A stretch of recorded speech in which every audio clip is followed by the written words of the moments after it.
What are some corporate secrets that you can disclose now that you no longer work there? Story 1. I used to work at Starbucks. We were always hyper-vigilant for people who ordered a tall mocha and continually checked their phones. Starbucks secret shoppers always order a tall mocha and evaluate us based on time, quality of the drink, and whether or not we were pleasant and friendly. These secret shoppers would get us employee rewards if we did a good job.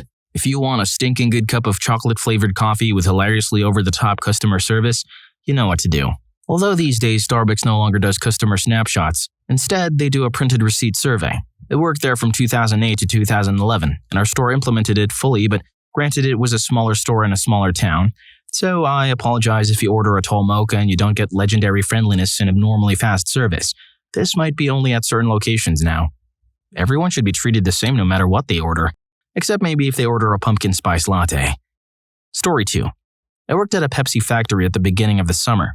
Concentrated Mountain Dew will burn through your freaking clothes. Story 3. I used to work at an overnight camp. I had also gone there as a camper, and every morning we had a drawing where we put all the campers' names into a hat and picked one out at random, and the kid that got picked got to spin the wheel of wonder and do silly stuff to the counselors like pour flour on them or throw water balloons, etc. Well, as it turns out, when I was old enough to be a counselor, they let me in on the secret. All the papers inside the hat are blank. They pick a kid that seems to be having a hard time adjusting to camp life, or a kid who isn't very social and then pretended to pull their name out of the hat. In conclusion, my childhood was a lie. I used to sit there every morning hoping they would pull my name, but I never won. At least the kids that really needed it ended up getting that extra attention, though. That's actually kinda nice. If anyone needs the attention, it's the shy kid, not the extrovert who's trying to make other kids eat pine cones. Story 4. I work at Red Lobster. Number 1, the biscuits are 130 calories each. Number 2, none of the food is homemade. It's all pre-packaged and frozen. Number 3, every type of pasta is just microwaved. Actually, a lot of the food is microwaved. Number 4, you can buy the chocolate lava cookie or the apple crostata at Kroger for $1. Wait, what? No wonder I always knew there was something fishy about that place. Story 5. I've actually wanted to get this out there because it has really bothered me and it's been a few years. I worked at Dollar Tree. Terrible decision, by the way. The store had a charity drive for toys during Christmas. We would ask people at the end of their checkout if they wanted to donate a toy for active military families' kids. The incentive for the cashier was to sell the most and you would win like $100 or something. I got second place, so I don't remember. Anyway, we sold what had to be thousands, so we thought. It was easy, since what's one extra dollar, right? Well, whenever the customers bought a toy, it went into a big bin at the front. However, after every day, this bin was unloaded and was recycled to be sold yet again, over and over. In other words, there were only so many toys that they just sold over and over. I guess they figured that we sold so many that every local kid would be filled with toys, but I will never forget it. It makes me sad and reluctant to donate unless I know it's actually going somewhere. Story 6. I worked at a pet store once. It was probably the worst job I had. Animals were generally well taken care of in our store, but almost never touched or played with, unless the managers were gone. This pretty much makes any animal we sold pretty hostile to its new owner or unmanageable. It also sucked, because when stupid kids would come in and want to hold animals, we all would groan on the inside, knowing we were probably going to get bit. The kid was definitely going to get bitten too. Probably will also drop it in surprise and make us run around trying to catch it again. If the management had let us handle them a bit more, we wouldn't have kids freaking out over being bitten by a gerbil or a parakeet, or people bringing the animal back when it wasn't instantly warm and receptive. I'd like to say though, if you or someone you know is thinking of buying or adopting a pet, don't give up just because it doesn't take you right away. They need love, support, training, and time from you. Just because it isn't all lovey-dovey now doesn't mean it won't be if you treat it right. Just remember the places they come from, where they don't get affection very much. It's new to them. I don't know about you guys, but do not buy from pet stores. Adopt from shelters instead. Also, did the kid get bit? Story 7. AMR, or America's largest private ambulance company, contracts with counties will specify response times that they need to meet to remain in compliance. Typical response windows are about 10 minutes in heavily populated areas and 14 minutes or more in more rural areas. This compliance usually needs to be maintained to 90% or higher for all 911 calls generated. Several times this year, we've been too good and been running compliance up at 98 to 99% for the month. AMR's response is to cut staffing hours to save labor or diesel costs. They are willing to be late at the end of a month because they know they'll still hit their monthly compliance requirement. I personally think that's despicable. Even though most 911 calls are not a medical emergency, somebody that needs a defibrillator right now could have a reduced chance at survival in the name of pleasing corporate and ultimately the shareholders. Wow. I never would have thought stuff like this would happen with ambulance companies. Eye-opening for sure. Or are they like, let's introduce profit motive into the healthcare industry? What could go wrong? Story 8. From a person who recently quit Target as a card attendant and cashier. Number 1, they push for red cards a lot and call them bullseyes when we get someone to sign up. Even if someone doesn't get the credit card version of the red card, still messes with their credit, from what I was told by friends. 2, discounts are only for spouses and children under a certain age. I let my friends use them all the time because no one checks the name along with ID. 3, we frequently have people who use coupons to reduce their prices to pretty much free. If you wonder why we call over our managers, that's why. Goes with people that seem to have stolen credit cards too.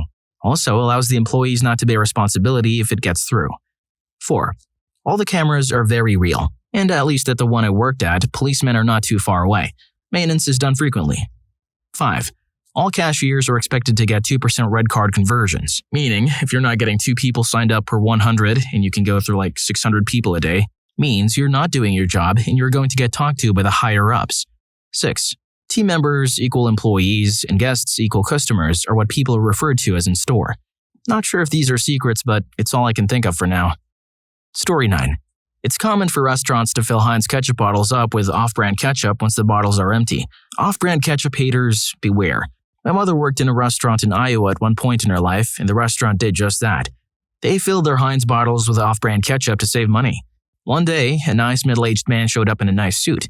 He took off his hat as he came inside and said to my mother, "Ma'am, I'm here representing Heinz and I'm going to test your ketchup." He would dip a toothpick in each bottle, taste the ketchup and say, "Throw this one out." The restaurant had to trash every bottle of ketchup. Man, if I ever open a bottle of Heinz and end up with Hunt's ketchup, I am likely to engage ninja mode in someone. If you don't want to be that someone, hit the like and subscribe. Back to the video. Story 10. I worked at a foreclosure law firm that was basically a mill. We represented banks in the foreclosure process and took people's homes. I gained employment at the firm through a temp agency, and if you made it past 90 days, you'd become a permanent employee. On my first day, I noticed that the entire firm was mostly women in their early 20s, and no one was saying a word to each other. I soon realized that this was due to a higher turnover rate. Everyone was new and rarely made it past the 90-day mark. I made it a year and a half, and could go on forever about the banking industry and why we're in the mess we're in. Because the foreclosure process in most states is judicial, it goes through the courts and sometimes takes years to get to the foreclosure sale. We would have to create affidavits for each case that had a breakdown of what the defendant owed to the bank. We then email thousands of affidavits to several banks where people would sign, date, notarize, and FedEx back to us. This sometimes took weeks for the banks to send the affidavits back, and we'd have to cancel a ton of court dates, which resulted in us having to re-request more affidavits, thus delaying the process even further.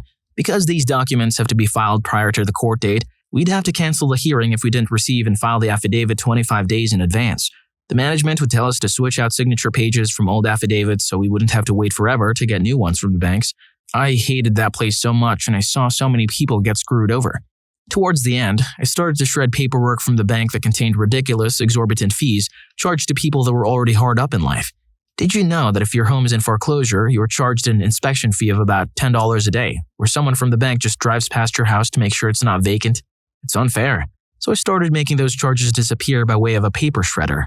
I would delay some foreclosures because there's no reason why a bank needs to take the house of an 80-year-old woman, diagnosed with cancer, only owes $10K on her home but can't pay because of her fixed income. And oh yeah, the cancer. I feel like a bad human being for working there. Screw that place, and all the places like it. Story 11. My mother, who was a school teacher in an inner-city middle school, was strongly discouraged from failing any student for any reason. If you failed too many students, you'd be sent to the worst school in the district. The police actually broke about 2 years after she finished working when a teacher's final grades were changed by a principal who didn't want to fail the students.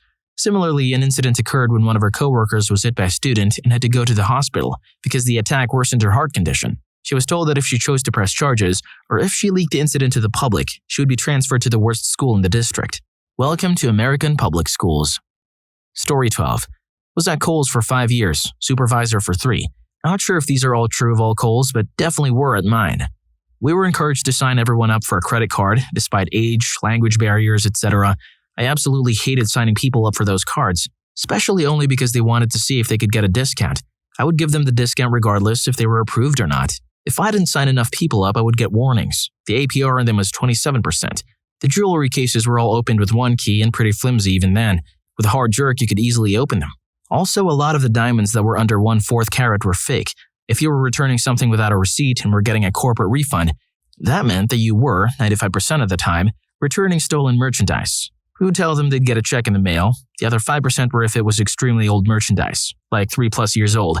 A few people got the hint. Those that didn't were in for a sore surprise when they would never get a check. You could easily let a friend know your associate number. Go to Kohl's, say you work at a different store, give the number, and get the associate discount 15%. If it was returned and wasn't noticeably damaged, it went right back out on the floor, no matter how long the person had it. Inventory was always off, probably by about more or less 5 units per item. I'm sure there's tons more I can think of, but it's been a while. So are you saying they sold fake diamonds as real?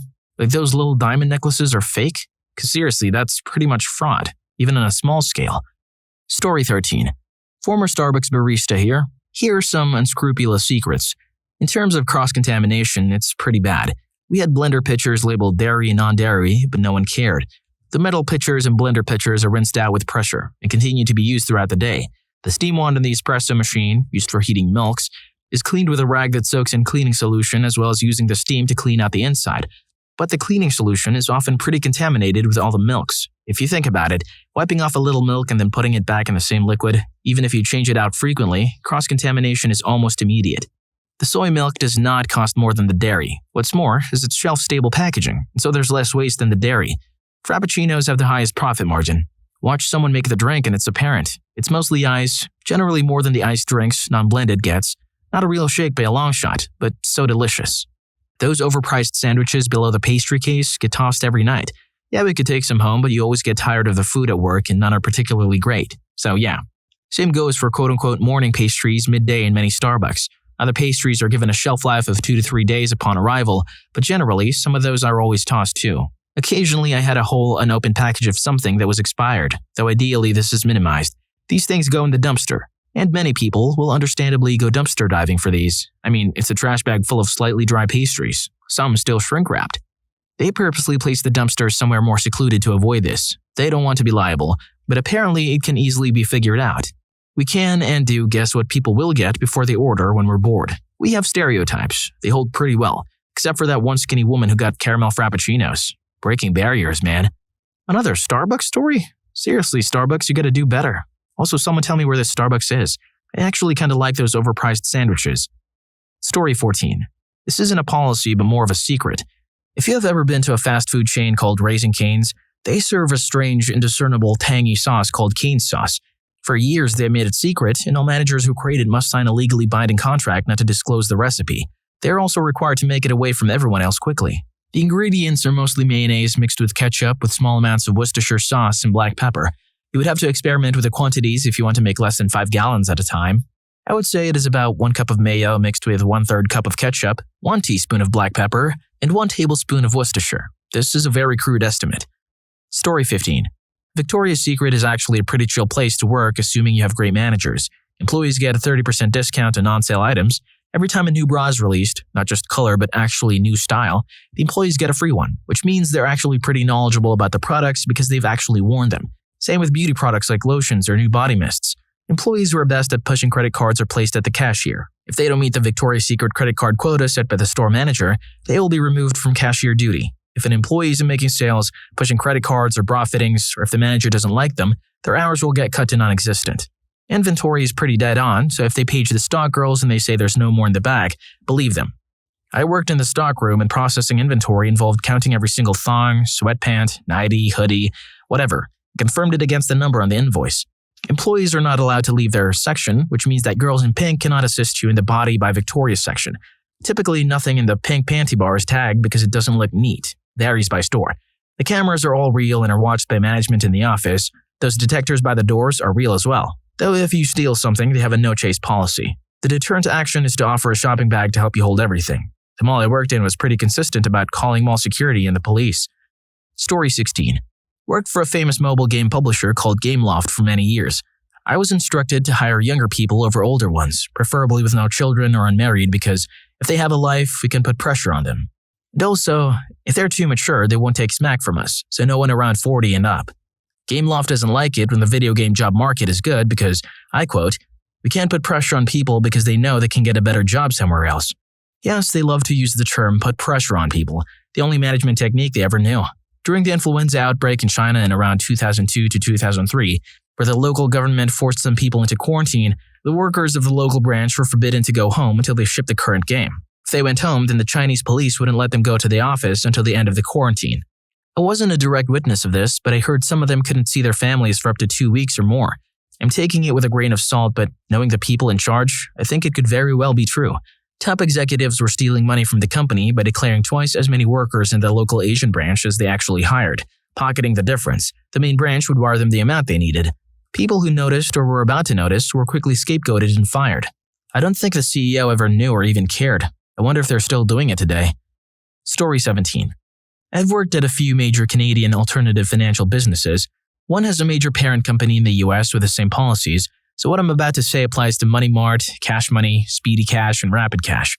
These are some pretty major companies, so I feel confident that this is industry-wide. There is no authorization system. Absolutely none. We talk it up like we have to put all this information in the computer and send it all off to the head office for approval, but there is no such system. Every decision is made by a living, breathing employee right there in the store you're in. We talk about the system to protect ourselves, to keep the crazies away. Those guys who will be mad that we declined their check and wait outside to ambush us when our shift is over, which, by the way, all kinds of other security procedures in place for that, so don't go to crazy town. Handing me a check that looks like it was written in the same pen as your signature on the back? My system is just asking me to verify this. I'll be right back. No, it isn't. I think you're trying to hand me a stolen check. Handing me a low-sequence check, e.g. check number 0003, from a numbered company? My first thought is it's a fake business, unreliable, unestablished. I'm probably not going to cash it. Oh, I'm really sorry, but my authorization system is down right now. Can you come back tomorrow so I can run a search to see when the company was registered, who it's registered to, and so forth? You want 70% of your net pay in your very first payday loan? I mean, I'll try, but my system only usually approves 30 to 40% in a first loan. Let me try. Yeah, it says I can only give you $200. I might be able to get you a little more if you have any references verifiable in the phone book. Do you know anyone with a landline? Note: Money Mart is unique in that the system actually caps you at a max of 20 to 30% on the first loan, but the rep at the window can still offer below that if they don't trust you. Sending $2,000 to Nigeria with some generic test questions about what their favorite color is? Sorry, my Western Union system is down. I lied. That thing never goes down. You just can't realize it doesn't make sense for a nice 2-bedroom apartment in downtown Cityville to be $300 a month. With a huge deposit and a landlord in a foreign country who will call his buddy to let you look around just as soon as he gets your security deposit that there's no way to get back once you give him that lovely little 10-digit number on the receipt. We blame the system because it protects us, and it keeps us safe because it's hard for you to argue or bicker with us when you don't believe we have any say in it. But we do. The only time the person you're dealing with face-to-face isn't the sole person making the decision is if they're a newer employee and they haven't been deemed able to be trusted with the amount of money you're dealing with. E.g., someone who's been working for us for less than 6 months needs to get actual approval from a real other person for a $4,000 check. If you've made it this far, I hope you enjoyed the video. If you have some time, I'm sure you'll love What's a Secret Your Job Keeps from the Public? Story 7 is just insane. See you there.